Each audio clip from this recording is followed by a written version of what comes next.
Hello everyone. आज मैं आपके साथ डिस्कस करने जा रहा हूँ द फोर्थ मॉक टेस्ट।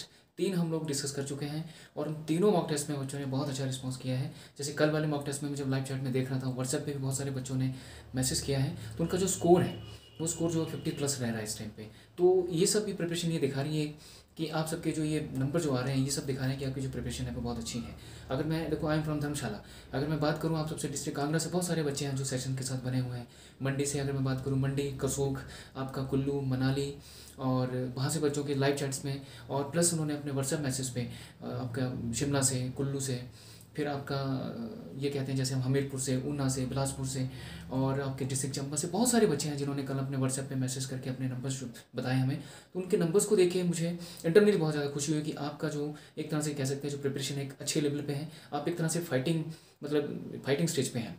और ये मॉक टेस्ट इतनी ईजी भी नहीं है। आप सबके जो एग्ज़ाम का जो लेवल रहता है माइडियम, उन सबको देख के ही ये बनाया गया था। बट एग्ज़ाम कैसा आएगा ये हम भी नहीं जानते। बट हाँ, कि यहाँ से ये इतना पता लग जाएगा हमें कि आप सबका जो प्रिपरेशन का लेवल है वो किस लेवल तक है। तो यहाँ से एक इंटरनली कॉन्फिडेंस आपको होगा जब ये 5 मॉक टेस्ट आप सॉल्व करके निकलेंगे और फाइनल जब एग्ज़ाम में बैठेंगे, तो इंटरनली माय डियर एक बहुत अच्छा कॉन्फिडेंस आपके अंदर होगा और यही चीज़ आपको आगे सक्सेस तक पहुँचाएगा my dear. So wish you good luck to everyone. 3 mock test में बच्चों ने बहुत अच्छा रिस्पांस किया है। आज फोर्थ मॉक टेस्ट में डिस्कस करने जा रहा हूँ। इसमें मैं पहले रीजनिंग वाला पार्ट पहले डिस्कस करूँगा आप लोगों से। तो फर्स्ट ऑफ ऑल देखें क्वेश्चन, जो 49 क्वेश्चन है आप लोगों का रीजनिंग में। इस क्वेश्चन में देखो, ये क्वेश्चन आपके पास एनालॉजी का है। जो जीके एनालॉजी जिन बच्चों ने पढ़ी है उनको पता है। तो जीके एनालॉजी में हम लोग सिमिलर मीनिंग का वर्ड ढूंढते हैं। सिमिलर मीनिंग ही हमने देखना होता है। जो रिलेशन इनका इनके साथ बना होगा वही रिलेशन हम आगे इसके साथ कंटिन्यू करेंगे। तो देखो, ये बुक का रिलेशन कह रहा है लाइब्रेरी के साथ है।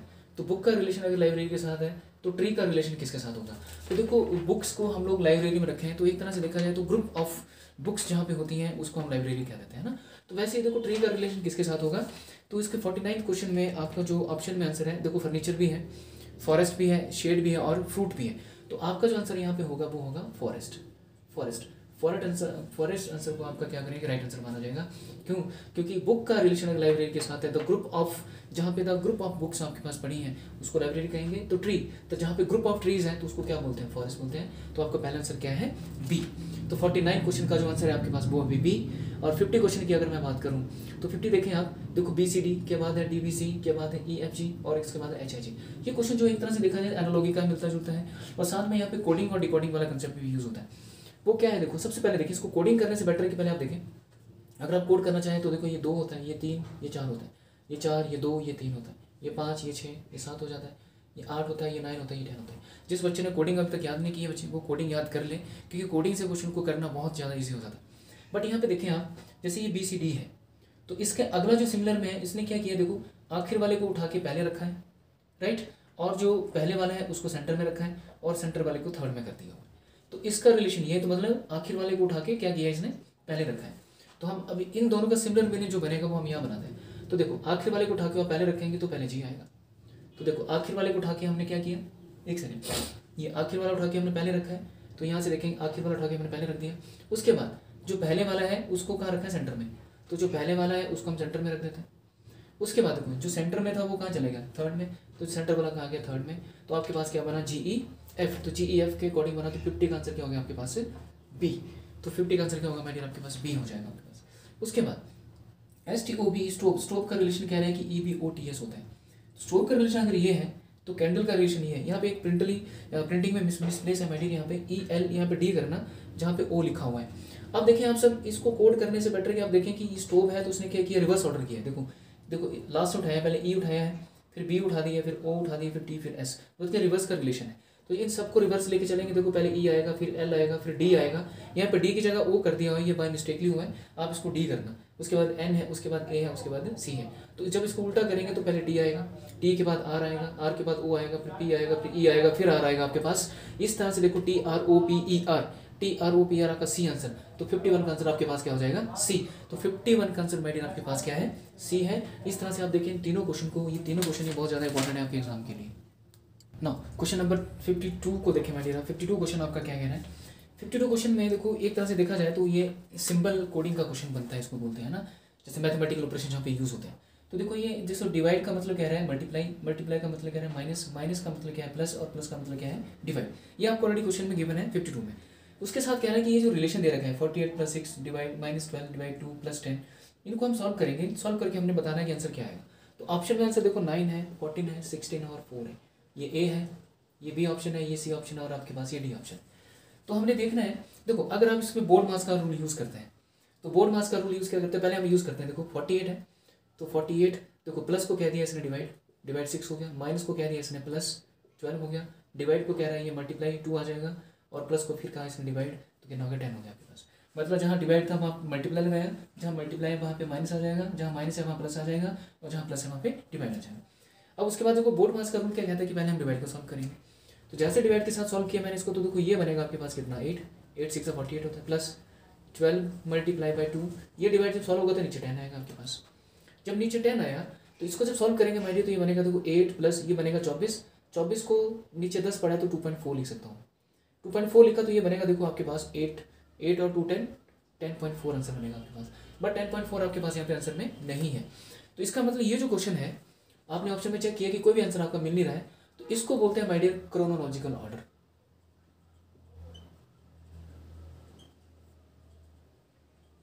जब आपका आंसर इस तो क्रोनोलॉजिकल ऑर्डर का मतलब क्या हुआ कि अगर आपका डिवाइड वाले जैसे कहते हैं बोर्ड मास को रूल को लगाने के बाद भी अगर आपका आंसर नहीं आ रहा है, इट मीन्स कि फिर एग्जामिनर बोल रहा है कि इसको आप क्रोनोलॉजिकल ऑर्डर में सॉल्व करें, मतलब क्रमागत अनुसार, मतलब जिस सीक्वेंस में ये क्वेश्चन पढ़ा है उसको आपने वैसे सॉल्व करना है। तो देखो आपके पास क्या है 48 divide by 6 plus 12 multiply by 2 divide क्या 10 है आपके पास।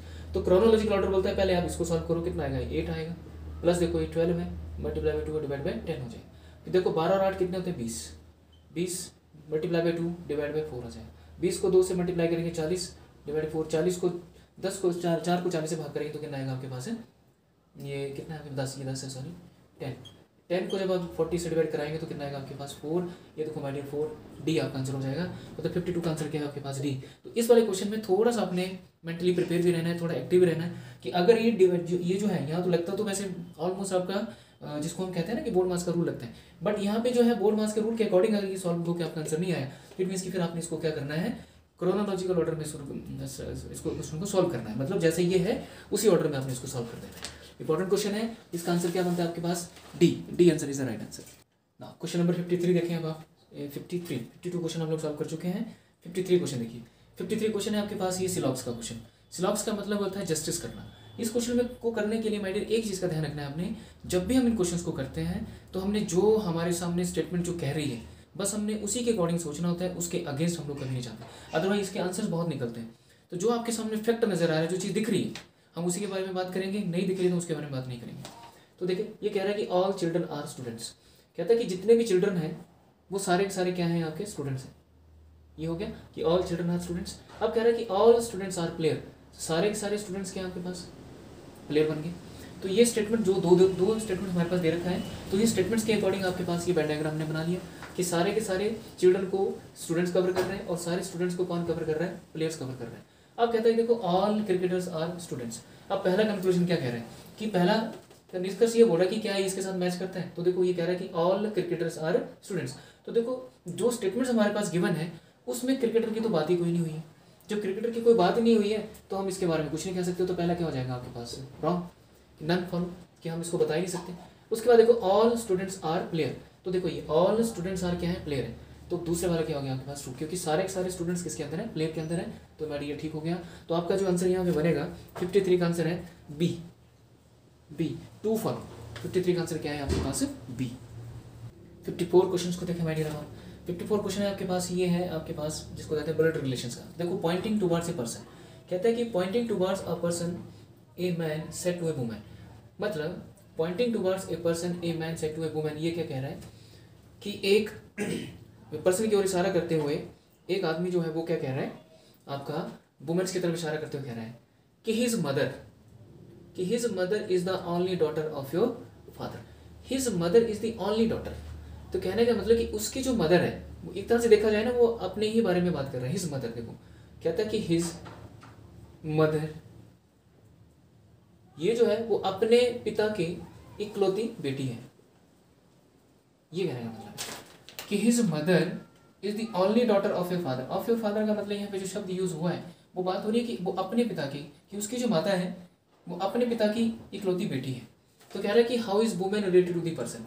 तो जो बोला वुमेन जो है वो किस बोलते हैं कि किस रिलेशन के साथ जुड़ी हुई है पर्सन के साथ, तो क्या है, मदर के साथ जुड़ी हुई है। तो आपका आंसर क्या हो गया यहाँ पे सी। तो 54 का आंसर क्या आपके पास सी आंसर है। नो कैलेंडर का क्वेश्चन आपके पास है 55 क्वेश्चन ही कहते हैं कि 18 फरवरी 2009 को आपका क्या है, फ्राइडे है। 18 फरवरी 2009 को फ्राइडे है, तो 18 फरवरी 2011 को कौन सा दिन होगा। ये कैलेंडर वाले टॉपिक में मैंने आपको समझाया है कि जब भी आपके पास डेट सेम हो, मंथ सेम हो, तो हम ईयर का डिफरेंस लेते हैं। तो देखो ईयर का डिफरेंस जब लेंगे आप, तो डिफरेंस कितने का आ रहा है, 2 का। उसके बाद चेक करना है कि लीप ईयर कितने हैं इनके अंदर। तो लीप ईयर तो कोई भी नहीं आ रहा ना, क्योंकि 2009 9 के बाद 10 आएगा, 10 लीप ईयर होता नहीं, तो लीप ईयर 0 कोई नहीं आपके पास। तो जो आया इन दोनों को जब ऐड करेंगे 2 + 0 करके, तो 2 बनेगा आपके पास सिंपल। तो आप क्या करेंगे, फ्राइडे में 2 ऐड कर देंगे, जो भी रिमाइंडर आता है वो फ्राइडे में आप ऐड कर देंगे। तो फ्राइडे में जब आप 2 दिन ऐड कर देंगे, फ्राइडे में आप 2 दिन ऐड कर दीजिए, तो फ्राइडे के बाद आएगा सैटरडे, सैटरडे के बाद क्या आएगा आपका संडे। तो आपका यहाँ पे जो आंसर है वो क्या बनता है, संडे आपका जो आंसर है माइडियर ए है। तो 55 का आंसर क्या है आपके पास ए। ठीक है, जरूरी नहीं ये तरीका भी करने का है, एक तरीका और भी आपके पास आगे कंटिन्यू कर लो कि 2009 में अगर फ्राइडे था तो 2010 में क्या होगा, एक दिन बढ़ा दो, क्या हो जाएगा सैटरडे। उससे आगे जब आप आएंगे तो 2011 हो जाएगा, तो 11 क्या संडे। एक तरीका ये भी है, लेकिन कहीं बीच में मान लीजिए 18 फरवरी 2009 पूछ लिया, तो 18 फरवरी 2015 भी पूछ सकता था। तो फिर आप अलग अलग कैलकुलेट करने लगेंगे, इच विल टेक टाइम। तो डेट सेम, मंथ सेम हो तो ईयर का डिफरेंस लो, उसके बाद चेक करो कि बीच में कितना लीप ईयर है। हाँ, जो ईयर दे रखा होता है, जहाँ से पूछा तो उसको काउंट नहीं करते हैं, और उसके आगे हमें लीप ईयर जितने भी मिलेंगे और आखिर वाला साल जो होगा वो भी काउंट कर लेंगे। तो इंपॉर्टेंट क्वेश्चन है ये, एक बार देख लेना आप इसको। क्वेश्चन नंबर 56 आपसे क्या कह रहा है माइंड, देखो ये क्वेश्चन आ गया अब आपके पास, मैथमेटिकल एक ऑपरेशन ही है एक तरह से। तो ये हिट एंड ट्रायल्स होता है इन क्वेश्चन पे जब भी हम करते हैं। तो कह रहा है कि देखो 8 7 9 8 के बराबर है, 6 2 5 इसके बराबर है, 5 8 इसके 9 के बराबर, तो 7 8 5 इसके बराबर होगा। तो हम लोग इन डिजिट्स को प्लस करेंगे, माइनस करेंगे, जो भी हमारे पास जो भी हमारी बन पड़ती है वो सारी चीज़ सोचेंगे। तो देखो 8 और 7 15 होते हैं, 15 में से आप 15 8 7 15 में अगर आप 9 ऐड कर देंगे 24 बनता है, 24 को अगर 3 से डिवाइड करेंगे तो 8 बनता है। तो देखो 6 2 8 होते हैं, 8 और 5 13 होते हैं, 13 को हम किसी डिवाइड करके बनाएगा नहीं, तो ये तो लगेगा नहीं। उसके बाद आप सोच सकते हैं यहाँ से कि देखो 9 और 7 16 होते हैं, ऐड करते जाना। देखो या 8 और 9 17 होते हैं, 17 में से 7 माइनस कर देंगे तो 10 रहना चाहिए, तो यहाँ पे 8 आ रहा है। तो आप किन आखिर के 2 डिजिट को प्लस कर दो, 9 7 16, इस 16 में से 8 माइनस कर दो तो 8 रहता है। मतलब आखिर के 2 डिजिट को प्लस करो, पहले वाले से माइनस करा दो। देखो 5 और 2 7 होते हैं, 7 में से 6 माइनस करा दो, 1 रहता है। देखो 8 और 6 14 होते हैं, 14 में से 5 माइनस कराएंगे होंगे, मतलब आखिरी के 2 डिजिट का सम और प्रीवियस के साथ माइनस करा देंगे, आखिरी के 2 डिजिट का सम और पहले वाले से माइनस करा देंगे। तो देखो 8 और 5 13 होते हैं, 13 में से 7 माइनस करा देंगे, 13 में से 7 चलेंगे 6 रहते हैं। तो 56 का जो आंसर है आपके पास वो बनेगा ए। ठीक है, इन क्वेश्चंस में को कुछ भी हिट एंड ट्राई लग सकता है, वो आपने खुद वहाँ पे क्वेश्चन को समझना है और करने की कोशिश करनी है फटाफट से। हर तरह से सोचना है कि इसको आखिर वाले डिजिट को प्लस करेंगे, माइनस करके क्या बन पा रहा है, हर तरह से सोचन करके आपने ये वाला रिलेशन बनाने की कुछ। हाँ, जो रिलेशन यहाँ लग रहा है वही यहाँ लगेगा, वही यहाँ लगेगा, जो तीनों में लग रहा है वही आपने फोर्थ में लगा देना। ठीक, तो इंपॉर्टेंट क्वेश्चन है ये, एक बार देख लेना आप इसको। क्वेश्चन नंबर अब आपके पास माइडियर 57 आता है। 57 क्वेश्चन देखो ये अल्फाबेट सीरीज का है, इसमें मिसिंग जो बीच में लेटर्स होते हैं वो हमने फाइंड आउट करने होते हैं। ये हमें यहाँ पे एक रिलेशन बनाते हैं। इसको बनाने के लिए सबसे पहले हम लोग क्या काम करते हैं कि सबको काउंट कर लेते हैं, टोटल नंबर ऑफ लेटर्स कितने हैं। तो 1 2 3 4 5 6 7 8 9 10 11 12, ये 12 है। मतलब 12 है तो इट मीन्स की 3 3 के बनाएंगे आप तो आपके 4 पेयर बनेंगे, और 4 4 के बनाएंगे तो 3 पेयर बनेंगे। इन तो दोनों तरह से आप बना सकते हो, है ना। 2 केस लेके चले पड़ेंगे, तो मैं 3 3 के बना लेता हूँ पहले। 3 3 के बनाता हूँ तो इट मीन्स कि देखो 1 2 3 किया मैंने, 1 2 3 किया, 1 2 3 किया और छोड़ दिया। अगर 3 3 के बनाऊंगा तो 4 पेयर बनेंगे इसके। देखो ये 1 2 3 4 बन पा रहा है। अगर 4 4 के बनाता हूँ तो 3 बना, तो इसको पहले चेक कर लेता हूँ, इससे नहीं बना तो फिर मैं 4 4 के 3 बनाऊँ। तो यहाँ पे देखो अब आप देखिए कि ये लेटर देखो आखिरी लेटर क्या है इसका एन, यहाँ पे आखिरी लेटर क्या है आपका एल है, इसका भी आखिरी लेटर क्या एल है, मतलब इन दोनों का आखिरी लेटर एल मिल रहा है, और इसका जो आखिरी लेटर है एन है, तो यहाँ पे मैं एन पुट कर देता हूँ। मतलब इन दोनों का रिलेशन बना के चेक कर लेता हूँ पहले। तो यहाँ पे एन है तो यहाँ पे भी एन है, एन से पहले क्या एम है तो एन से पहले एम मैं बना सकता हूँ। तो यहाँ पे रिलेशन बना देखो एल एम एन तो एल एम एन, एक तो ये बन गया। दूसरा इसका आखिरी लेटर एल है तो यहाँ पे भी एल है, तो एल से पहले क्या है एम, तो एल से पहले एम यहाँ रख दिया। उसके बाद देखो एम से पहले क्या एन, तो एम से पहले एन यहाँ रख दिया। तो देखो N M L N M L, तो आपका रिलेशन बन चुका है। एक बना एल एम एन, एक बना N M L N M L. तो जो भी आपके पास जो फिलिंग द ब्लैंक्स में जो अपने लेटर लिखे हैं एम एन एन एम, देखो एम एन एन एम ये आ गया आपके पास। तो आपके पास जो आंसर बना वो बना बी। तो ये जब भी आप क्वेश्चन करेंगे तो आपने क्या काम करना है इनका, आपने इस टोटल लेटर को काउंट करके फिर आपने इसके पेयर बना लेना। जैसे 3 3 के 4 बने तो 4, अगर ये 3 3 के 4 बनाए थे, अगर यहाँ रिलेशन नहीं बनता तो मुझे फिर 4 4 के 3 बनाने पड़ते। तो फिर हम लोग क्या करेंगे, जैसे सीक्वेंस में देख रहे हैं कि आखिरी लेटर किससे खत्म हो रहा है, जिससे आखिरी लेटर खत्म हो रहा है उससे हम शुरू कर देंगे, है ना। तो इस क्वेश्चन को करने के लिए थोड़ी सी ट्रिक है। समटाइम बच्चे क्या करते हैं कि ऑप्शन वाइज उठा के चेक कर लेते हैं, आप वैसे भी चेक कर सकते हो, आप वैसे भी कर सकते हैं क्वेश्चन ना। क्वेश्चन नंबर 58 को देखें अब आप। इससे प्रीवियस जो 57 क्वेश्चन मैंने डिस्कस किया माय डियर आपसे, इसमें ना एक मिस प्रिंट हुआ है। जैसे आपके पास L dash N dash M L L M dash N dash, यहाँ पे P लिखा होता है ना, यहाँ पे P नहीं होगा, इस P को काट के आपने L करना है, क्योंकि अगर यहाँ P लिखा तो कोई भी रिलेशन नहीं बन पाएगा, तो वहाँ पे आखिर में आप उसको P काट के L कर लें। ये क्वेश्चन देखिए कि ये क्वेश्चन बहुत ज़्यादा इंपॉर्टेंट है कि x जो है y से बड़ा है, y समथिंग से बड़ा है, कई बार इस सिटी के साथ इसको कंबाइन कर देता है, रिलेट कर देता है क्वेश्चन को।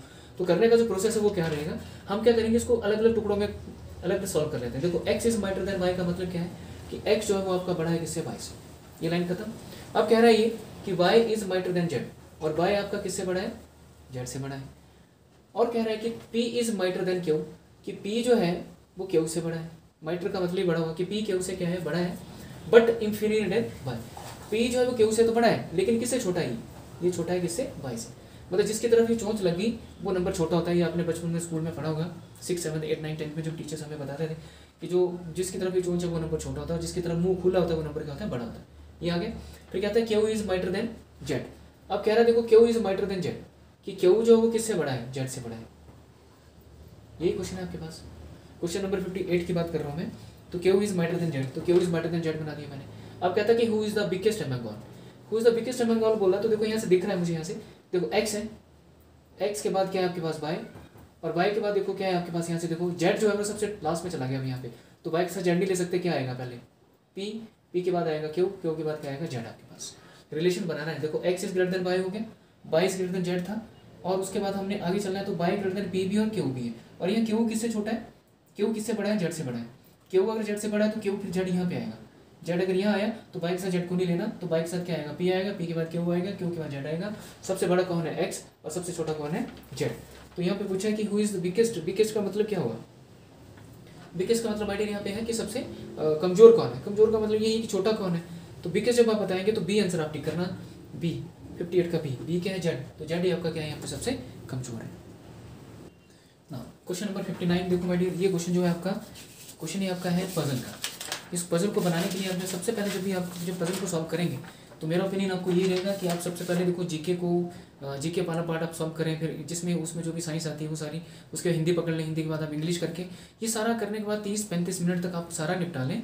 उसके बाद जो बचेंगे आपके पास 25 जो मिनट बचेंगे माय डियर, उसमें सबसे पहले आपने जैसे मान ली रीजनिंग को पकड़ लिया, तो रीजनिंग में वो वाले क्वेश्चन आपने करना जो पहले आपको आते हैं, पहले उनको किए, फिर मैथ्स ले लिया, मैथ्स में वही पकड़ना जो आपको पहले आते हैं। उसके बाद फिर आखिर का जो 10-15 मिनट बचेंगे ना, उसमें फिर आपने क्या काम करना है, पजल को सॉल्व करना है, क्योंकि वेटिंग टाइम, ये टाइम लेगी आपका वहाँ पे।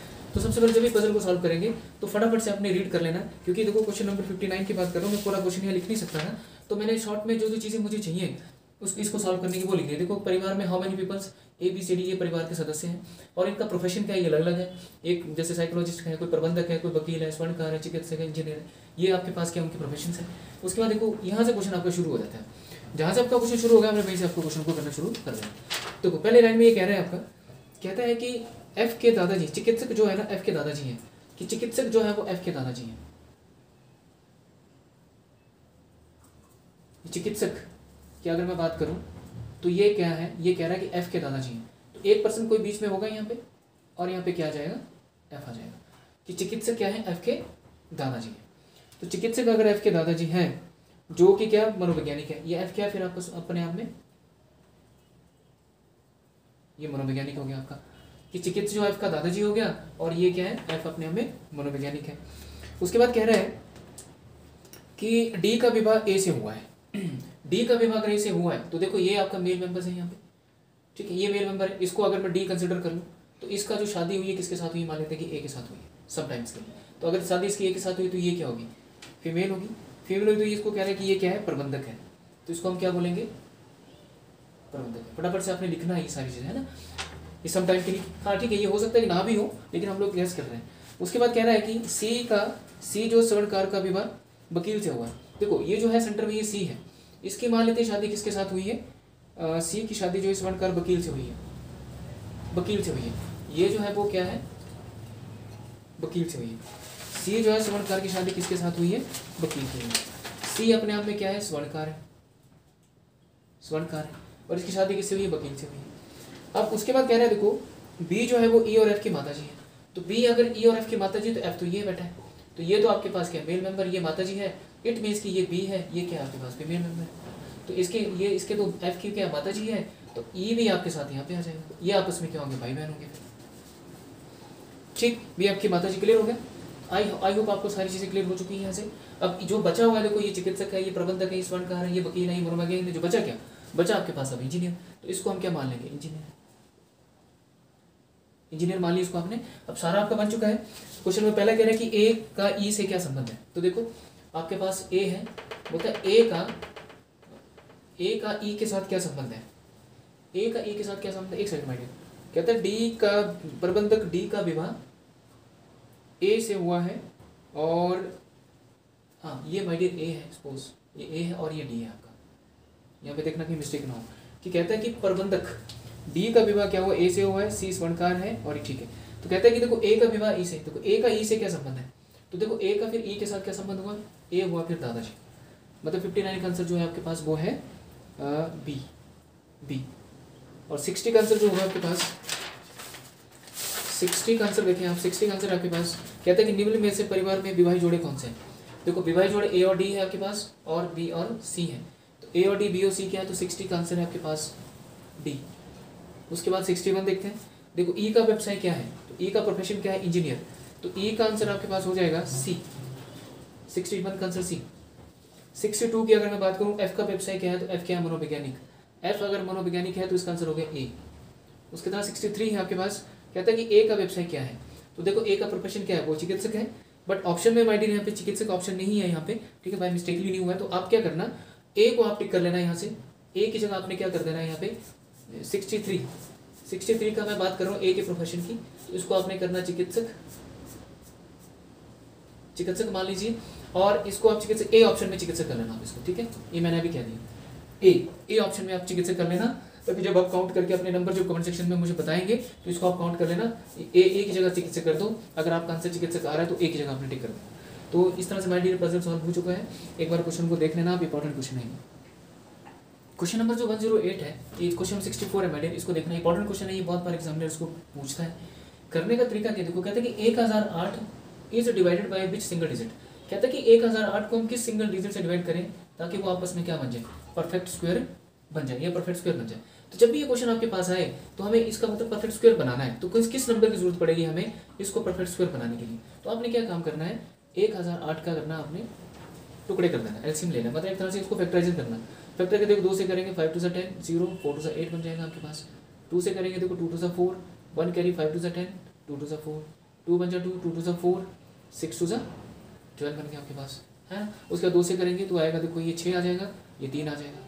उसके बाद 3 से करेंगे तो ये 2, ये 1 आ जाएगा। उसके बाद 3 से फिर करेंगे तो 7 आ जाएगा। तो आप देख रहे हैं जो फैक्टर बनाया आपने वो क्या बने, तो देखो 2 × 2 × 2 × 2 × 2 कितनी बार आ रहा है, 1 2 3 4 बार आ रहा है, ये लिख दिया। फिर 3 मल्टीप्लाई 3 कर दिया, मल्टीप्लाई 7 कर दिया। अब देखो परफेक्ट स्क्वायर का मतलब क्या होता है, परफेक्ट स्क्वायर का मतलब होता है जिसकी पावर 2 होनी चाहिए तभी परफेक्ट स्क्वायर बनेगा। तो देखो ये अपने में परफेक्ट स्क्वायर है 2 × 2, ये अपने में परफेक्ट स्क्वायर है 2 × 2, ये आप में परफेक्ट स्क्वायर है 3 × 3, देखो 3 का देखो ये 2 का स्क्वायर लिख सकते हैं, इसको 2 का स्क्वायर बना सकते हैं, ये 3 का स्क्वायर बना सकते हैं। तो आगे जो है ये 7 सिंगल है। तो मतलब इस नंबर को अगर मुझे परफेक्ट स्क्वायर बनाना हो तो मुझे किस नंबर की जरूरत पड़ रही है, 1 और 7 की जरूरत पड़ रही है, कि अगर यहाँ पे 7 का स्क्वायर बन जाए तो मतलब ये नंबर अपने में क्या बन जाएगा, परफेक्ट स्क्वायर बन जाएगा। तो आपका आंसर क्या है 7, तो सॉरी डी आपका आंसर है। तो 64 का आंसर जो आपके पास क्या है, डी है। एक बार इस क्वेश्चन को करने का तरीका आप देख लें, इंपॉर्टेंट क्वेश्चन है ये। नाउ क्वेश्चन नंबर 65 देखिए, कहता है the smallest number by which ये देखो 2 4 3 0 डिवाइडेड कह रहा है, सो दैट द क्वोशंट बोलते हैं भागफल को, इज ए परफेक्ट क्यूब बनना चाहिए। परफेक्ट क्यूब बनना चाहिए, इट मींस कि आपके पास क्या है, ये देखो 2 4 3 0 है ना आपके पास। आप इसके फैक्टर करेंगे तो इसको थोड़ा सा सिंपल बना लो, सिंप्लीफाई कर लो। क्या इसको ऐसे लिख सकते हैं हम लोग कि 243 मल्टीप्लाई में 1000। ये 243 आपको पता है कि 243 के फैक्टर बनाएंगे तो 3 × 3 × 3 × 3 होता है, क्योंकि ये 3 की पावर 4 होता है। और इसको जब आप फैक्टर करेंगे मल्टीप्लाई करके तो 10 × 10 × 10 बनता है, 3 बार आ गया ना। तो परफेक्ट क्यू की बात हो रही है यहाँ पे, तो परफेक्ट क्यू की बात हो रही है तो मतलब आपके पावर में 3 होना चाहिए किसी नंबर के पावर में। तो देखो ये परफेक्ट क्यू बन रहा है 3 की पावर 3, ये आपका परफेक्ट बन रहा है। और ये जो बीच वाला कितना रहेगा आपके पास, ये 3 की पावर 2 रहे, तो 9 रहेगा आपके पास यहाँ से 3 की पावर 2 9। तो कहता है ये कि कहता क्या है देखो, द स्मॉलेस्ट नंबर, तो स्मॉलेस्ट नंबर बाय विच कहता है कि 243 पे divided so that the quotient is a perfect cube. तो कितने की जरूरत पड़ रही है आपको, 3 की पावर 2, 3 की पावर 2 कितना होता है 9। तो आपका आंसर कितना हो गया यहाँ से सी, द स्मॉलेस्ट नंबर कितना आपके पास है सी। इसको परफेक्ट क्यूब बनाना ना आप लोगों ने, तो perfect cube the smallest number by which 243 is divided so that the quotient is a perfect cube, so that the quotient is perfect cube. देखो 3 की पावर मतलब 3 की जरूरत पड़ रही है आपको, इसको परफेक्ट क्यूब बनाना है। देखो ये 3 की पावर 3 है, ये 3 की पावर 2 है और 10 की पावर 3 है। तो कौन सा नंबर आपके पास है 3 की पावर 2, तो एक नंबर आपको और चाहिए 3 चाहिए। इट मीन्स कि आपको परफेक्ट क्यूब बनाने के लिए क्या चाहिए यहाँ से बी। 65 का कैंसिल लिखेंगे आप बी कर लेंगे। क्वेश्चन नंबर 66 को देखें। देखो ये क्वेश्चन जो है ना, इसमें मिसप्रिंटेंस के ऊपर स्क्वायर रूट लगा इस नंबर के ऊपर, क्योंकि बिना स्क्वायर रूट के ये क्वेश्चन सॉल्व नहीं हो पाएगा आपका। तो इसका स्क्वायर रूट लगा, इसका स्क्वायर रूट आपने निकालना है। तो आपका सबसे पहला काम क्या है कि देखो ये 4 4 1 एज इट इज रहा, 1 2 3 4 5 6। जब आप डेसिमल ब्रेक करेंगे तो नीचे कितने जीरो आएंगे, 6 जीरो आएंगे। और इसके ऊपर क्या लगा है स्क्वायर रूट। 441 का स्क्वायर रूट कितना होता है आप सब जानते हैं, 21 होता है। 21 का स्क्वायर 441 होता है। और ये इसका जब स्क्वायर रूट आप निकालेंगे तो कितना हो जाएगा, देखो 1 2 3 जीरो लगेंगे इसके ना, क्योंकि इसके पेयर के एक जीरो, इस पेयर के एक जीरो, इस पेयर के एक जीरो, 1000। अब आपने डेसिमल लगाना तो 3 नंबर को छोड़ के लगाएंगे। तो देखो 1 2 3 ये डेसिमल लगेगा, क्योंकि डेसिमल के नीचे सॉरी नीचे जो है वो 3 जीरो है ना। तो जब इसका डेसिमल 3 जीरो है इट मीन्स की आपको ऊपर जो डेसिमल लगाना तो 3 नंबर को छोड़ के लगाएंगे। तो 1 2 तो है ही, इसका जीरो लगा दो, एक डेसिमल बना दो ये, तो आपके पास 0.021। तो 0.021 जो है तो 66 का आंसर क्या है आपके पास यहाँ से सी है। तो 66 का आंसर क्या है आपके पास सी है। क्वेश्चन नंबर 67 को देखें। 67 क्वेश्चन क्या कह रहा है मेडियर, 67 क्वेश्चन में ये कह रहा है, देखो ये वर्क एंड टाइम का क्वेश्चन है। यहाँ पे देखो 16 आदमी किसी काम को 12 दिन में खत्म करते हैं और हर दिन 12 घंटे काम करते हैं। तो यही देखो यहाँ पे लगेगा M1 D1, ठीक है। उसके बाद H1 या D1 कर दीजिए अपॉन में W1, M2 D2 या D2 कर दीजिए अपॉन में W2 कर दीजिए। टाइम है ना, आज को आप T1 T2 से रिप्रेजेंट कर दीजिए, कोई फर्क नहीं पड़ेगा। तो देखो कहता है कि देखो 16 आदमी किसी एक काम को 12 दिनों में करते हैं और कितने हर दिन में कितने घंटे काम करते हैं, ये 14 घंटे काम करते हैं। उसी तरह से कह रहा है कि हाउ लॉन्ग का मतलब डेज निकालने, 28 आदमी उसी काम को 12 घंटे काम करेंगे अगर हर दिन, तो वो कितने दिनों में कर पाएंगे D2, ठीक। तो देखो आमने सामने कट तो काट देना, देखो 12 के साथ तो 12 कैंसिल हो जाएगा। उसके बाद देखो ये 7 दूनी 14 होते हैं, 7 चौके 28 होते हैं, ये 4 एकम 4, ये 4 चौके 16 होते हैं। तो 4 दूनी कितना हो गया 8, तो आपके पास D2 कितना हो गया 8 डेज। D2 आपके पास 8 डेज हो गया। तो 67 का आंसर क्या आपके पास ए हो जाएगा। 67 का आंसर क्या है। इस टाइप का जब भी क्वेश्चन आप लोगों के पास आता है तो आपने M1 D1 T1 upon W work हमेशा नीचे रहेगा कि देखिए 4 बंदर 4 केले 4 दिनों में खाते हैं, तो इतने बंदर इतने केले कितने दिनों में खाएंगे। 16 आदमी 16 कुर्सी 16 दिनों में बनाते हैं, तो 8 आदमी 8 कुर्सी कितने दिनों में। ऐसे टाइप का क्वेश्चन जब भी आपको पेपर में आए तो आपने इस वाली प्रॉपर्टी को याद रख लेना। इस वाली प्रॉपर्टी से हम लोग इस क्वेश्चन को करते हैं। क्वेश्चन नंबर 66 देखो, कहता है देखो राजा जो है, ये आगे आपके पास वर्क एंड टाइम का क्वेश्चन मेडिया। देखो राजा किसी काम को 20 दिन में खत्म करता है डेज में, और रमेश उसी काम को 25 दिन में खत्म कर देता है। ये इनकी अपनी अपनी एफिशिएंसी है। तो जो जितने कम दिन लेता है ना वो उसकी एफिशिएंसी उतनी ज़्यादा होती है। ये कहने का मतलब है कि आपके हमेशा याद रखना कि एफिशिएंसी मल्टीप्लाई बाय डेज क्या होता है, वर्क निकलता है, ठीक है। जो आपकी कार्य क्षमता है, जितने दिन आपने काम किया वो आपके पास वर्क काउंट होगा। जैसे मान लीजिए कि आपकी एफिशिएंसी एक दिन में 2 कुर्सियाँ बनाने की, आप 10 दिन लगातार काम कर रहे हैं। एक दिन में अगर आप 2 चेयर बना रहे हो, 10 दिन लगातार काम कर रहे हो, तो टोटल कितनी बनाई आपने 20 चेयर बना दी। तो ये क्या हो गया आपका काम में काउंट हो गया। तो एफिशिएंसी मल्टीप्लाई बाय डेज होता है। और एफिशिएंसी जो होती है वो हमेशा इनवर्सली प्रोपोर्शनल टू टाइम होती है, कि एफिशिएंसी हमेशा टाइम के अपोजिट होती है। कहने का मतलब किसी काम को करने के लिए, मतलब कहने का मतलब कि किसी काम को करने के लिए अगर आप तेज़ हैं, एक्टिव हैं, तो आप दिन कम लोगे। अगर आप सुस्त हैं तो क्या होगा, दिन ज़्यादा लग जाएंगे। तो एफिशिएंसी हमेशा टाइम की उल्टी होती है। कि जैसे कह सकते हैं ना कि जैसे ए की काम करने की क्षमता, ए और बी की काम करने की क्षमता कितनी है, 2 और 3 है। मान लीजिए ये कहता है ए और बी की कार्य करने की क्षमता ये है, तो इनकी जो टाइम होगा, टाइम का रेशो क्या होगा, तो टाइम का रेशो 3:2 हो जाएगा, उल्टा हो जाएगा। बस ये इतना थोड़ा सा ध्यान रखना। तो कोई क्वेश्चन में कहा कि राजा जो है किसी काम को 20 दिन में, रमेश उसी काम को 25 दिन में खत्म करता है। उसके बाद क्या है, देखो रमेश जो है ना SH, रमेश जो है स्टार्ट वर्किंग टू, रमेश ने काम शुरू किया और Raja joins him after 10 days. Ramesh ने काम शुरू किया और राजा ने उसके 10 दिन के बाद उसको ज्वाइन किया है। तो यहाँ पे क्वेश्चन का ना ये पॉइंट आपने याद रखना है कि जैसे ही काम शुरू हुआ तो रमेश ने अपनी एफिशिएंसी के हिसाब से 10 दिन तक तो काम किया होगा, 10 दिन के बाद फिर कौन आ रहा है, फिर आपका ये राजा आ रहा है, ये कहा ना इसने राजा आ रहा है। अब देखो आप इन सबका पहले आप क्या करेंगे, एलसीएम ले लेंगे। 20 और 25 का एलसीएम कितना आएगा, 100। 20 से जब आप इसको डिवाइड करेंगे तो कितना आएगा आपके पास, ये 20 5 100 होते हैं और 25 के 100 होते हैं। चलो अब क्वेश्चन में क्या है कि जो राजा है, राजा की ये एफिशिएंसी, ये वन डे वर्क होता है। वन डे वर्क मतलब एक दिन में एक कुर्सी बनाना। तो राजा जो एक दिन में एक कुर्सी बनाएगा तो 20 दिन लगातार काम कर रहा है तो 100 कुर्सी बन गई। रमेश एक दिन में 4 कुर्सी बना रहा है, लगातार 25 दिन काम करेगा तो 25 के 100 बनेगी। देखो efficiency multiply by days work, efficiency multiply days work होता है। तो ये आपके पास क्या है, वर्क है। हम इन दोनों का एलसीएम लेके वर्क, इन दोनों का जो कॉमन नंबर मिलता है उसको हम वर्क मान के चलते हैं कि वर्क कितना है, 100 कुर्सियों को बनाने का। अब देखो कहा कि रमेश ने काम शुरू किया। देखो रमेश ने शुरू किया तो कब तक करता रहा, देखो 10 दिन तक करता रहा ये, क्योंकि 10 दिन के बाद कौन आया, फिर राजा आया। तो 10 दिन तक रमेश ने अपनी एफिशिएंसी के हिसाब से कितनी कुर्सियां बनाई होंगी, 40 बना ली। कि रमेश ने 10 दिन तक काम किया और हर दिन कितनी बना रहा है, 4 बना रहा है, तो कितनी बनाई होंगी इसने, 40 बनाई। बची कितने अब आपके पास, शेष बची। देखो 100 में से आप 40 माइनस करा दो, ये देखो 100 में से 40 माइनस कराएंगे तो बची कितनी आपके पास, 60। ये कुर्सी 60 बच गई। अब ये 60 कुर्सी बनाने के लिए 10 दिन के बाद रमेश के साथ कौन आ रहा है, अब राजा आ रहा है। रमेश के साथ कौन आ गया, राजा आ गया। तो रमेश के साथ जैसे राजा आ गया, बनानी कितनी कुर्सियां, इनको 60 बनानी है। और ये दोनों मिलकर कितनी कुर्सियां बनाते हैं, 5 और 4 9। इन दोनों की एफिशिएंसी 9 कुर्सियां बनाने की, तो 9 से हम इसको डिवाइड करा देंगे। देखो 3 3 9 होते हैं और 20 3 60 होते हैं, तो 20/3 आ गया। इसको सॉल्व करेंगे, 3 6 18, 18 तो 20 होते हैं आपके पास। तो मतलब क्या हुआ कि शेष काम कितने दिनों में खत्म हुआ, 6 से 2/3 दिन में खत्म हुआ। अगर आंसर में क्या था कि शेष काम कितने दिनों में खत्म हुआ, तो आपका आंसर ये था। बट कहा कि देखो होल वर्क कितने दिनों में खत्म हो रहा है, तो होल वर्क कितने दिनों में खत्म हो रहा है, इट मीन्स कि रमेश पहले 10 दिन काम कर रहा था, उसके बाद अगला काम जो खत्म हुआ 6 से 2/3 दिन में खत्म हुआ। तो टोटल कितना हो गया, 16 से ही 2/3 दिन। तो 16 से 2/3 दिन आपका आंसर हो जाएगा। तो 68 का जो आंसर है माय डियर आपके पास क्या रहेगा, बी हो जाएगा। 68 का आंसर क्या है, बी। ना क्वेश्चन नंबर 6 देखिए, प्रॉफिट एंड लॉस का ये बहुत ही इंपॉर्टेंट क्वेश्चन है। ये क्वेश्चन बहुत बार एग्जाम में आता है। इसको करने के लिए आपको प्रोसेस क्या रहेगा, किसी भी फॉर्मूले को हम लोग याद नहीं करेंगे, बस सिंपल देखेंगे। आपको पता है कि प्रॉफिट जब आप निकालते हैं तो selling price minus cost price, विक्रय मूल्य माइनस क्रय मूल्य होता है। लॉस हम जब भी कैलकुलेट करते हैं तो लॉस के लिए हम लोग लगाते हैं सीपी माइनस एसपी, ये सब जब बच्चा जानता है। प्रॉफिट परसेंट जब आप निकालते हैं तो हमें प्रॉफिट चाहिए और नीचे हमेशा सीपी होता है, मल्टीप्लाई 100% होता है। हमेशा प्रॉफिट परसेंट को जब भी काउंट करते हैं तो हम लोग क्रय मूल्य के ऊपर काउंट करते हैं। लॉस परसेंट को जब भी आप कैलकुलेट करते हैं तो लॉस बटे क्या आएगा, सीपी मल्टीप्लाई बाय 100% होता है। ठीक, ये आपका फैक्ट है।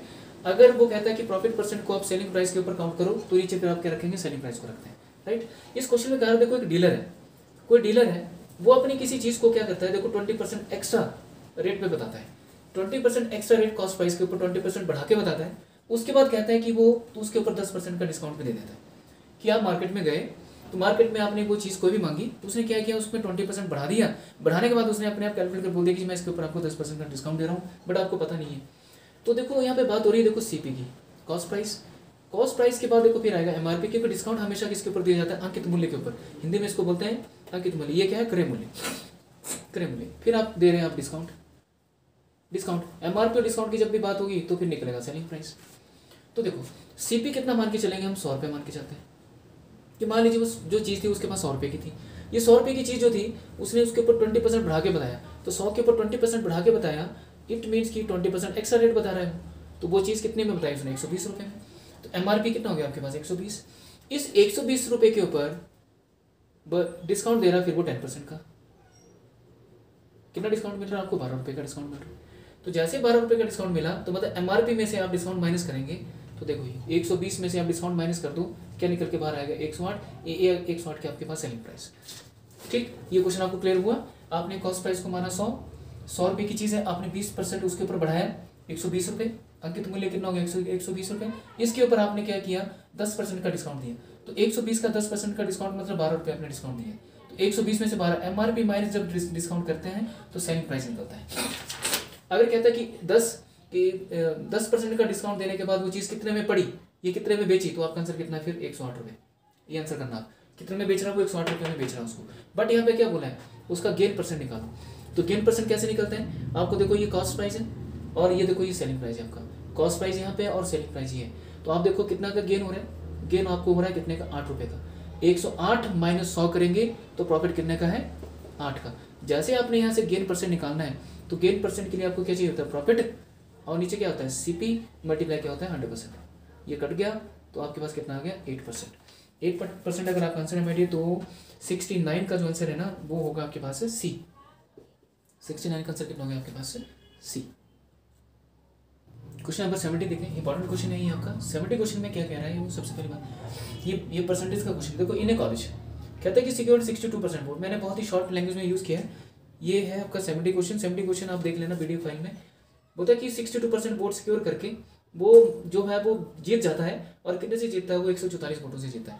यहाँ पे एक ठीक चीज़ आप ठीक 70 क्वेश्चन में 14 वोट लिखा है ना, वहाँ पे 144 करना आप, ठीक है, 144 वोट के मार्जिन से जीत रहा है। तो ये क्वेश्चन जब भी आपके पास आए तो करने का आपके पास क्या है, देखो टोटल वोट जो 100% हम काउंट करेंगे कि टोटल वोट कितने पड़ रहे हैं 100%। लेकिन जो पर्सन देखो एक विनर होगा तो एक लूजर भी होगा। अगर जीतने वाला पर्सन जो अभी 62% वोट ले रहा है और कितने के मार्जिन से जीत रहा है वो 144 के मार्जिन जीत रहा है, कि मतलब जीतने वाला और हारने वाले के बीच में जो मार्जिन है वो कितने का है 144 का। तो मतलब फिर 100 में से जब आप 62 माइनस करेंगे तो बचेगा कि ना आपके पास 38%। तो मतलब इन दोनों के बीच का जो डिफरेंस है देखो 12 में से 8 चलेंगे, इन दोनों के बीच का डिफरेंस कितना आएगा 4, और 5 में से 3 चलेंगे 2, 24%। ये 24% का जो डिफरेंस आ रहा है वो कितने के बराबर है आपके पास 144 की वजह से, राइट। ये कहा ना इसने कि 144 के मार्जिन से वो क्या कर रहा है जीत रहा है। तो जीतने वाला 62% वोट ले रहा है तो हारने वाला कितना ले रहा होगा फिर 38%, क्योंकि 100 में से माइनस कराओ। इन दोनों के बीच का जो डिफरेंस क्रिएट हो रहा है 24% का, ये 24% जो है एक्चुअल में कितने के वोट के बराबर है 144। तो 1% कितने के बराबर हो जाएगा 144/24। आपको टोटल वोट निकालना है तो 100% से मल्टीप्लाई करा देंगे। तो देखो 144/24 मल्टीप्लाई में 100, तो आप इसको काट दीजिए। आपको पता है देखो 6 चौके 24 होता है तो 25 चौके 100 होता है। 6 से ये चला जाएगा, 6 दूनी 12, फिर 2 बच गया, 6 चौके 24 हो गया। तो मतलब ये बना देखो 25 चौके 100 होता है, 100 में 10 बच गया, 25 दूनी 50 और 10 कितने होते हैं 60, 600। तो टोटल वोट कितने पड़े आपके 600 मिलियन। तो आपका आंसर कितना है 600। तो 70 का आंसर जो है वो क्या है ए है आपके पास। 70 का आंसर कितना आपके पास ए। 71 क्वेश्चन को देखें अब आप। 71 क्वेश्चन आपका क्या कह रहा है ये क्वेश्चन में पूरा कंप्लीटली मैंने लिखा नहीं, मैंने बस मैं आपको डिक्टेट करा देता हूँ। क्वेश्चन में ये कह रहे हैं कि a student start from his house walking at speed of, देखो एक स्टूडेंट है जो अपने घर से चलता है, मान लीजिए स्कूल की तरफ ही जा रहा है, वो अपने घर से स्कूल की तरफ निकलता है। अगर वो ये स्पीड है इसकी, स्पीड है और ये भी क्या है स्पीड है, तो डिस्टेंस क्या है यहाँ पे कांस्टेंट है। डिस्टेंस क्या रहेगा कांस्टेंट मान के चलेंगे, डी मान लेंगे हम उसको। जब वो देखो 2.5 किलोमीटर/आवर की स्पीड से चलता है तो वो 6 मिनट क्या करता है लेट पहुंचता है।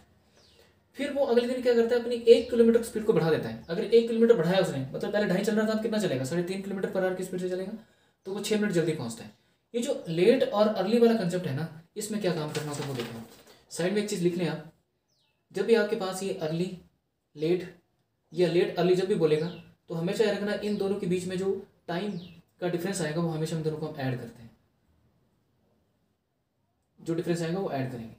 जब भी वो अर्ली और अर्ली की बात करेगा, ठीक है, अर्ली की बात करेगा तो हम यहाँ पे क्या करेंगे इन दोनों को सब्ट्रैक्ट करते हैं। सब्ट्रैक्ट करने के बाद इन दोनों के बीच का डिफरेंस लेते हैं, मतलब यहाँ पे इन दोनों को हम प्लस करेंगे। इन दोनों को प्लस इसलिए करेंगे कि जो डिफरेंस आएगा वो हमेशा इन दोनों के प्लस के ही बराबर होते हैं, हमेशा ऑलवेज। और अर्ली बोलेगा तो इन दोनों को सब्ट्रैक्ट करेंगे, इन दोनों के बीच का गैप निकालेंगे, ना कि इन दोनों को ऐड करेंगे। फिर जब वो लेट बोलेगा तब भी हम इन दोनों के बीच का क्या निकालेंगे सब्ट्रैक्ट कर देंगे इन दोनों को, ठीक। ये कंसेप्ट थोड़ा सा ध्यान रखना। अब इस क्वेश्चन को देखें कि करना क्या है इसमें। कि क्वेश्चन में ये कह रहा है कि कोई पर्सन है जो इस स्पीड से गया तो 6 मिनट लेट पहुंच रहा है, 1 किलोमीटर/आवर स्पीड बढ़ाई तो इस स्पीड से लेट, मतलब टाइम 1 डिफरेंस ऑफ टाइम 2 जो है वो कितने के बराबर, इन दोनों के सम के बराबर कर दो। सम के बराबर का कहने का मतलब है 6 और 6 कितना हो गए 12 minute. Is it clear. 12 minute क्यों किया, देखो जब भी लेट और अर्ली की बात होगी तो आपने ऐड करना है। वो क्यों करना है देखो मैं समझाता हूँ। मान लीजिए उसका जो ऑफिस टाइम है वो 10 बजे का, ये स्कूल टाइम है उसका 10 बजे स्कूल लगता है। 10 बजे अगर उसका स्कूल लगता है, अगर वो इस स्पीड से गया तो वो कह रहा है देखो 6 मिनट लेट पहुंचता है, मतलब 6 मिनट लेट पहुंच रहा है। इट मीन्स कि वो पहुंच रहा है 9 बजकर लेट पहुंच रहा है ना, तो मतलब ये पहुंच रहा है 10:06 पर।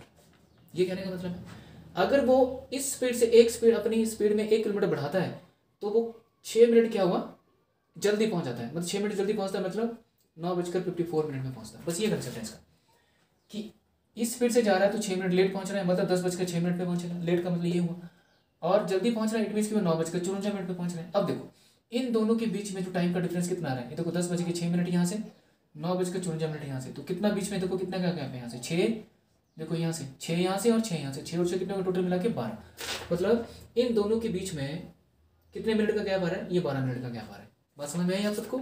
इसलिए मैं कह रहा हूँ कि जब भी वो लेट और अर्ली की बात करेगा तो जो मिनट होंगे वो आपने दोनों को क्या कर देना, प्लस करना है। मतलब प्लस कर देंगे, इट मीन्स कि वो इन दोनों के बीच का डिफरेंस ही शो करता है। ठीक, तो ये आ गया। तो टाइम जब निकालेंगे तो टाइम हमेशा याद रखना डिस्टेंस अपॉन स्पीड होता है।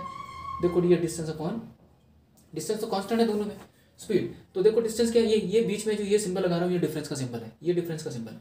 तो देखो आपके पास डिस्टेंस कितना है, डिस्टेंस कांस्टेंट है यहाँ से। तो स्पीड कितनी है, देखो 3 दूनी 2 दूनी 4 1 5, तो कितनी बन जाएगी, 5/2 डिफरेंस। उसके बाद उसने क्या किया, अपनी स्पीड बढ़ाई तो मतलब पहले 2.5 से चल रहा था, अब कितने से चलेगा ये 3 × 1/2, तो 3 दूनी 6 1 7, तो कितना बना ये 7/2। और कितना बनेगा टोटल 12 मिनट है, तो उसको आर में चेंज करो तो 12/60 हो जाएगा। आई होप आपको क्लियर हुआ। अब देखो इन दोनों कैल्सियम लेने से बेटर कि 2 ऊपर चला जाएगा, जब 2 को आप ऊपर ले जाएंगे तो बनेगा 2D, नीचे रह जाएगा 5 डिफरेंस, ये बनेगा 2D, नीचे कितना आएगा आपके पास 7, और ये कितने के बराबर है, 12/60 के बराबर। अब दोनों कैल्सियम लेंगे आप, दोनों कैल्सियम कितना आएगा 35 कैल्सियम आया, तो यहाँ देखो 7 बचेगा, 7 को इससे डिवाइड करेंगे 14D बनेगा डिफरेंस हो, 5 बचेगा, 5 दूनी 10D बनेगा, इक्वल टू कितना है 12/60।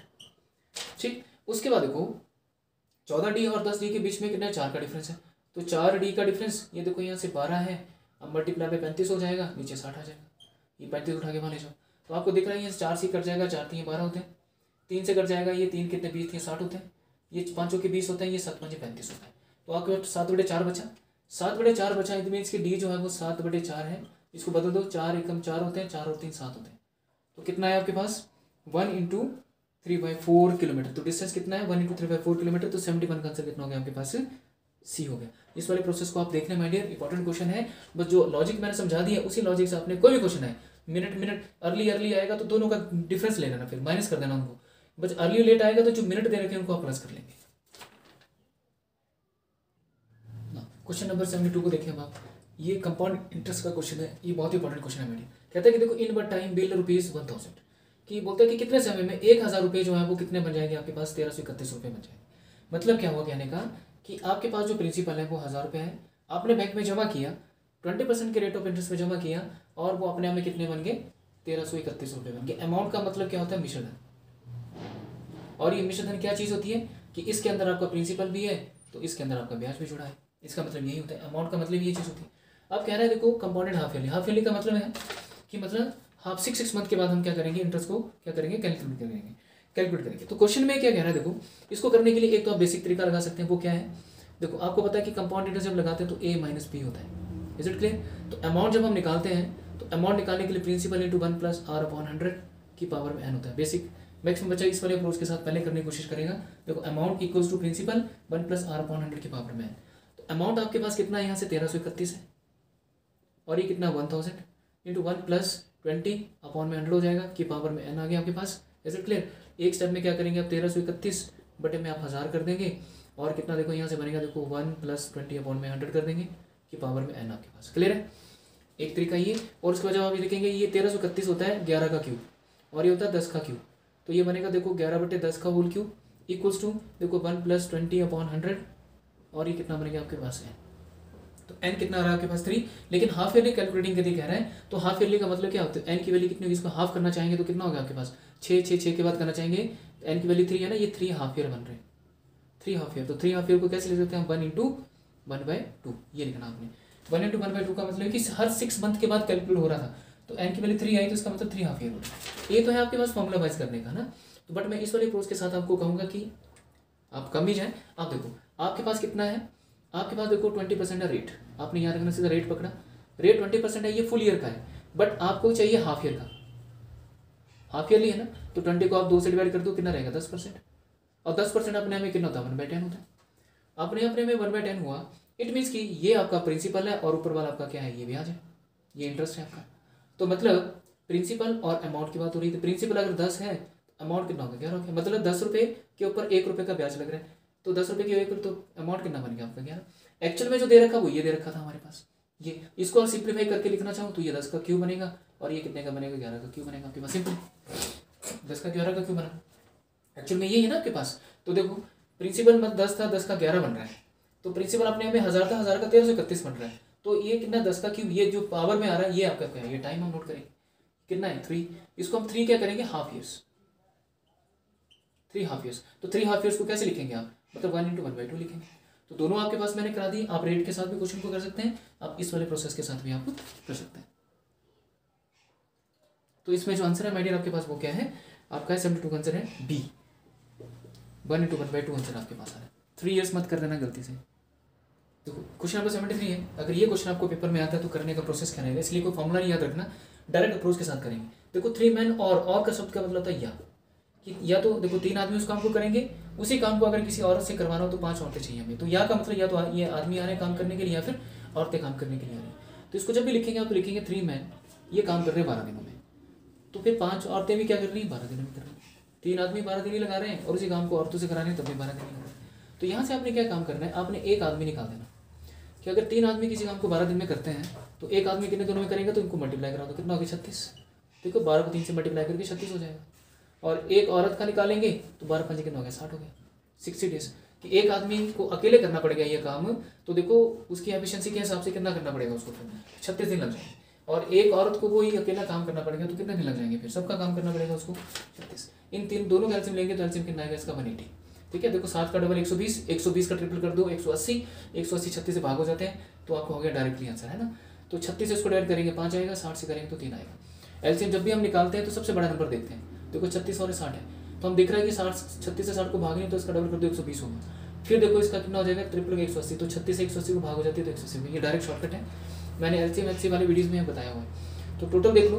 अब इसने ये नहीं बोला यहाँ पे, अगर ये बोलता कि एक आदमी और एक औरत मिलकर उस काम को कितने दिन में करते, तो एक आदमी और एक औरत पूछा होता, देखो एक आदमी प्लस एक औरत मिलकर कितने दिन में करेंगे, तो ये कितना बना रहे हैं 8 बना रहे हैं। तो देखो 180 को आप 8 से डिवाइड करा देते तो ये कट जाता, 4 दूनी 8, 4 से चला जाएगा ना, 4 दूनी 8 करता हूँ, 4 से 4 चौके 16, 5 चौके 20, तो आपके ये देखो 45/2 लिखते हैं आप, मतलब ये बनता है आपके पास 2, ये आ जाता है आपके पास 2 to 4, 2 to 5 44 और 1 45, तो ये हो जाता है आपके पास, है ना। बट इसने ये नहीं पूछा आपसे, ठीक, ये नहीं पूछा तो हम क्या करेंगे, इसने बोला क्या है, इसने ये कहा कि 6 आदमी और 5 औरतें, तो एक आदमी की एफिशिएंसी कितनी है, देखो एक आदमी बना रहा है 5 कुर्सियाँ, तो एक आदमी की अगर एफिशिएंसी 5 है, ये लिखा मैंने ई का मतलब कार्य क्षमता, एक आदमी की एफिशिएंसी 5 है तो फिर 6 आदमी की कितनी हो जाएगी, तो 6 × 5 कर दीजिए कितनी होगी 30। एक औरत की जो एफिशिएंसी है, एक औरत की एफिशिएंसी 3 बनाने की है, तो फिर 5 औरतों की कितनी हो जाएगी, तो 5 लिखेंगे, 5 × 3 कर दिए कितना हो गया आपके पास 15। आई होप आपको चीज़ क्लियर हो गई कि एक आदमी की एफिशिएंसी अगर इतनी है तो समथिंग की कितनी होगी, ये चीज़ क्लियर हुई आप लोगों को। तो देखो दोनों मिला के देखो 6 आदमी की एफिशिएंसी कितनी हो जाएगी 30 और 5 औरतों की कितनी 45, 15, तो दोनों मिला के कितना हो गया 45 हुआ। अब काम करना है इनको 180, तो 180 काम दोनों की एफिशिएंसी कितनी है, मतलब 6 आदमी और 5 औरतों की एफिशिएंसी कितनी है 45 से डिवाइड कर दो इसको, देखो 9 × 5 = 45 होते हैं, तो चला गया आपके पास 9 × 18, ये दिया तो कितना आ गया 4 डेज। तो इसमें आपका आंसर कितना आ जाएगा 73 का आंसर कितना आपके पास है बी, 73 का आंसर कितना मैंने आपके पास है बी। क्वेश्चन नंबर 74 को देखें आप। देखो क्वेश्चन में कह रहा है कि 15 ईयर हेंस का मतलब होता है ना आगे, अब ये आगे चलना है, कि बोलता है कि 15 साल के बाद a man will be just 4 times as old as he was 15 years ago, मतलब 15 साल के बाद जो आदमी है कि मतलब जो वो अपनी एज के 4 गुना हो जाएगा जितना वो 15 साल पहले था। तो लिखना कैसे आपने, देखो अभी जो है इसकी प्रेजेंट में अब कितने साल का है, मान लीजिए वो x साल का है, तो 15 साल के बाद कह रहा है, ये कहा ना देखो 15 ईयर हेंस का मतलब 15 साल के बाद, कि आज अगर वो 1 साल का है तो 15 ईयर हेंस का मतलब 15 साल के बाद कहता है कि 4 times का मतलब होता है 4 गुना, as he was old 15 years ago, 15 years एगो का मतलब क्या, इसकी 15 साल पहले की एज का कितना होगा वो 4 गुना हो जाएगा। ठीक, मतलब आज से 15 साल के बाद वो क्या करेगा, आज से 15 साल पहले की एज का कितना हो जाएगा 4 गुना।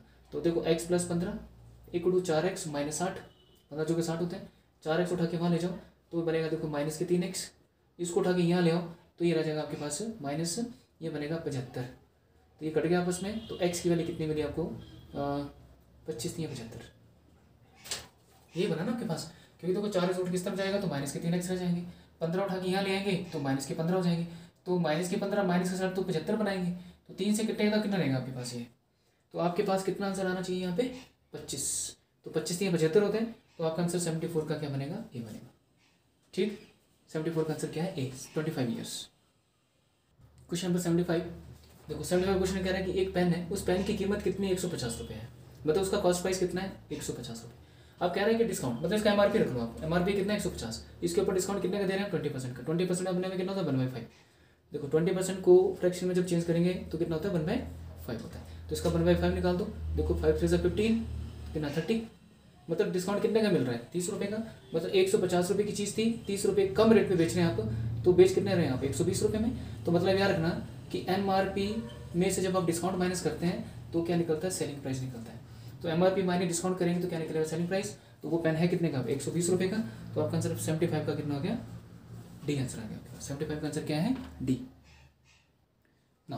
क्वेश्चन नंबर कह रहे हैं देखो if the side of A square, कहता है देखो ये क्वेश्चन देखो स्क्वायर फॉर्म में आए चाहे वो रेक्टेंगल में आए, ठीक। तो इसका एरिया जो होता है याद रखना वो साइड स्क्वायर होता है, साइड का स्क्वायर होता है, और रेक्टेंगल का जो एरिया होता है वो आपको पता है कि लेंथ इंटू ब्रेड्थ होता है, ये याद रखना। तो कैसे क्वेश्चन में कह रहे थे कि the side of A square is increase by 25%। तो हम क्या करेंगे सबसे पहले साइड और साइड की बात हो रही है कि अगर पहले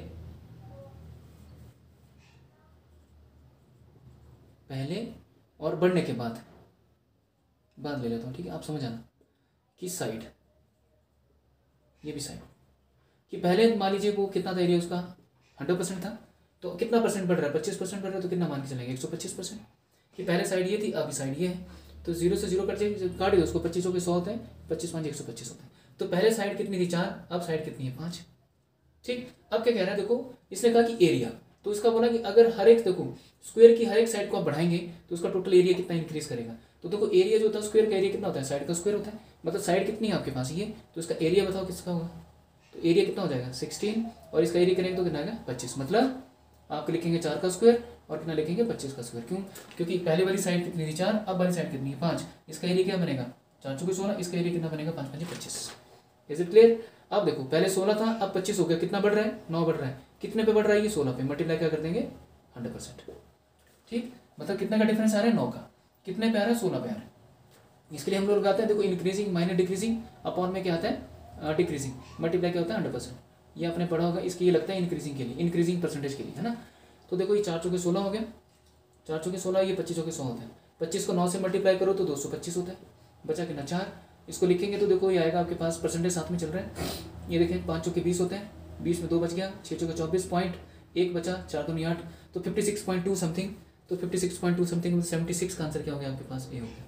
इज इट क्लियर। इसी क्वेश्चन में एक चीज़ और बता देता हूँ, अगर यहाँ पे ये आयत की बात करता है कि यहाँ पे आयत है कि इफ द साइड ऑफ ए जो भी रेक्टेंगल इज इंक्रीज बाय 25%, अगर वो आयत की बात करता तब भी आपने करना ऐसे था कि 100 और 125 ले लिया, यहाँ पे देखो 4 आ जाता आपके पास, पर बात क्या कर रहा है लेंथ और ब्रेड्थ की बात कर रहे हैं, तो फिर हम क्या करेंगे दोनों को मल्टीप्लाई करा देंगे आपस में। Is it clear.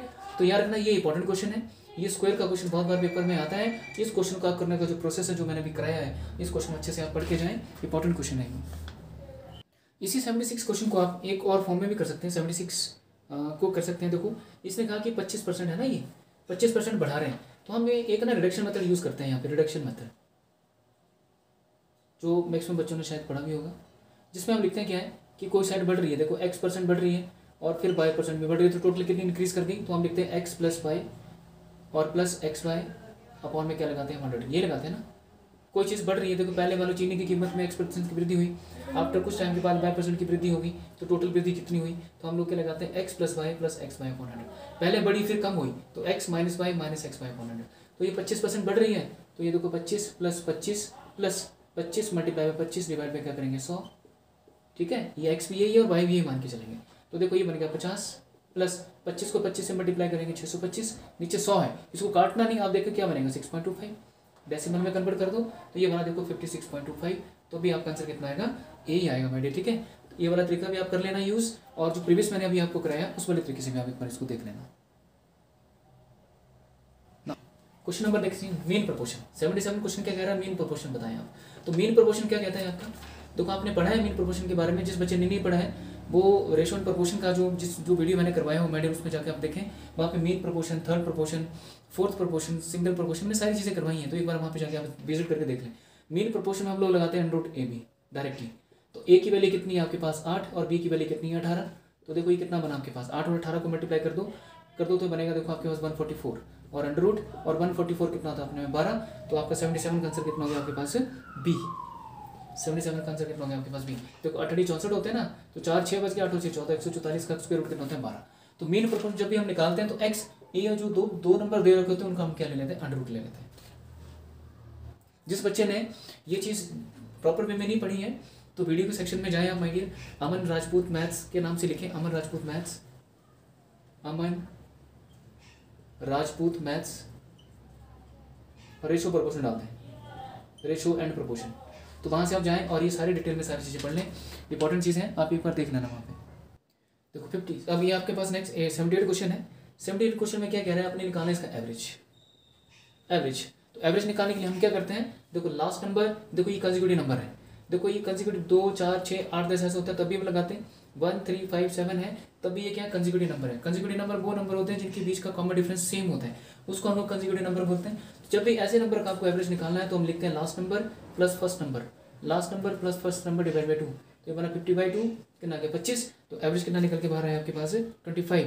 तो 78 का आंसर क्या करेंगे आप, टिक सी करेंगे बेटे, सी इज द राइट आंसर। अब ये नेक्स्ट क्वेश्चन 79 है। देखो क्वेश्चन कह रहा है कि train passing standing man.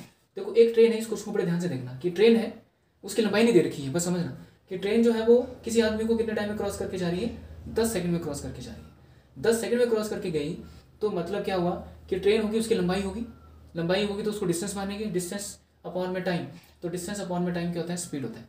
Is it clear. उसके बाद देखो उसके बाद कह रहा है कि एंड ए प्लेटफॉर्म 120 मीटर।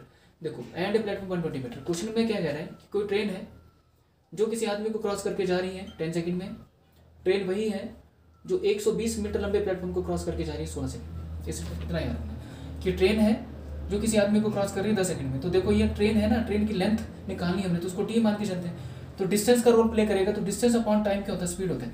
तो distance upon time is equal to distance upon time, तो मतलब पहली वाली स्पीड दूसरी वाली स्पीड की क्या होगी, प्रोपोर्शनल होगी। तो जब भी ट्रेन किसी प्लेटफॉर्म को क्रॉस करके जाएगी तो हमेशा याद रखना उन दोनों की लेंथ को हम लोग ऐड करते हैं, ठीक है। लेकिन ट्रेन जो है जो किसी आदमी को क्रॉस करके जाए तो आदमी की जो लेंथ होती है वो निग्लिजिबल होती है, उसको हम काउंट नहीं करते। जब भी ट्रेन किसी आदमी को क्रॉस करे, किसी पोल को क्रॉस करके जाए तो उसकी लेंथ हमेशा निग्लिजिबल होती है, जो ट्रेन की लेंथ है हम वही रखेंगे। बट वो ट्रेन अगर किसी प्लेटफॉर्म को क्रॉस करे या किसी ब्रिज को क्रॉस करके जाए तो दोनों को ऐड कर देंगे हम।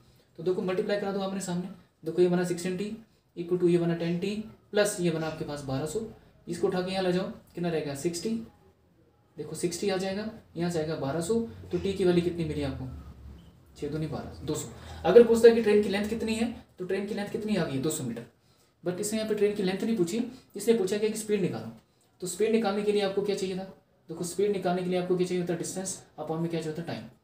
तो डिस्टेंस कितना आपके पास, डिस्टेंस आ गया देखो 200 मीटर का, कि ट्रेन की लेंथ कितनी है 200 मीटर है, और टाइम कितना ले रही है वो, तो टाइम कितना ले रही है 10 सेकंड का। इस कर दो कितना आ गया माइडियर आपके पास, तो कितना मिला 20। आप लिख सकते हैं यहाँ पे, देखो ध्यान देना 1 सेकंड है ना, यहाँ पे कर देता हूँ उसको थोड़ा। स्पीड निकालेंगे जब स्पीड निकालेंगे तो स्पीड होता है डिस्टेंस अपॉन में टाइम। तो डिस्टेंस कितना आपके 200 मीटर और टाइम कितना आपके पास है, टाइम है आपके पास 10 सेकंड।